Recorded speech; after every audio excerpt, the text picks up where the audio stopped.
Sue is a Year 1 teacher having taught primary for 20 years.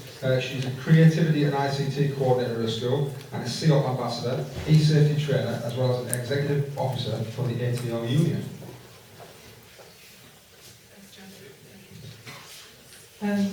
Good evening. I thought Simon had stolen my presentation when he got up to speak because he talked about photographs at the beginning of the lesson.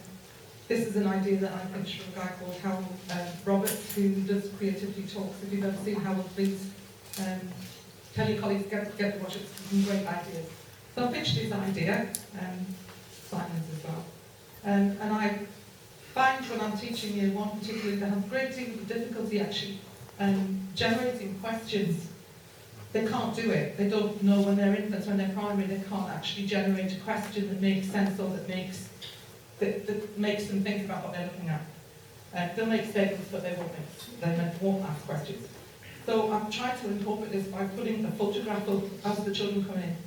And I know that there are colleagues in Key Stage 3 and Key Stage 4 that have also done the same sort of thing to try and stop the kids from talking, throwing bags and moving chairs and stuff. So my children get asked to think about a question for the photograph of the day that's on the board as they come in. And I know mine's 5, so you can imagine what sort of questions you get. All my examples are primary based, but please just try and stretch your imagination and say, this is one of Howard's photographs that he uses.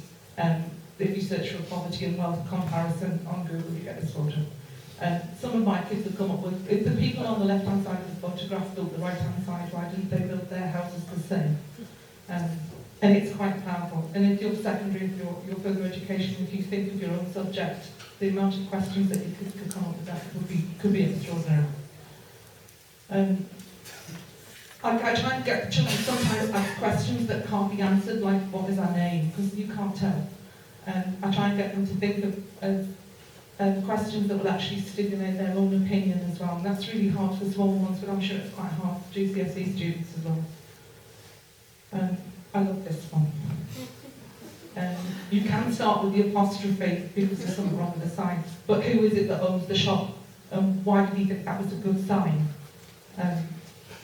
Are all old people's things or dead people's things valuable, and why would you advertise it like that? But you can imagine the amount of conversation that you would get with stimulation. There are a lot of photographs that I do use. Search for interesting photographs on Google. If you've got kids in your class that are really keen to, Miss, can I help, can I stay and do something, get them to go and find some interesting photographs because you've got all sorts. And that young man there, that's the first time he actually heard his mother's voice in kind of the transplant. So, and that surprise can generate some smashing questions. I love that one, I wish I was thinking. So, you know, just from looking at the interesting photographs, you can imagine what children's questions would come up to. That's the depression and the dull queue. That's street art. You can imagine what 5-year-olds do with that. That's American. That's my photo, that's Beamish. And you can imagine geography, you can see the science, you can see all sorts of stuff in that. It generating questions. And we don't do that anymore either. Or that, hopefully. That is actually photoshopped.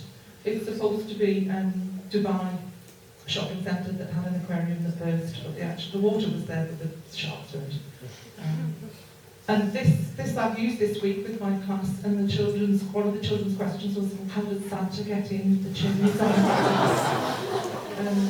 And that is just, you know, you can imagine yourself as an adult what questions you would generate, but it calms my 5-year-olds, and I hope you can use the idea because it's great fun.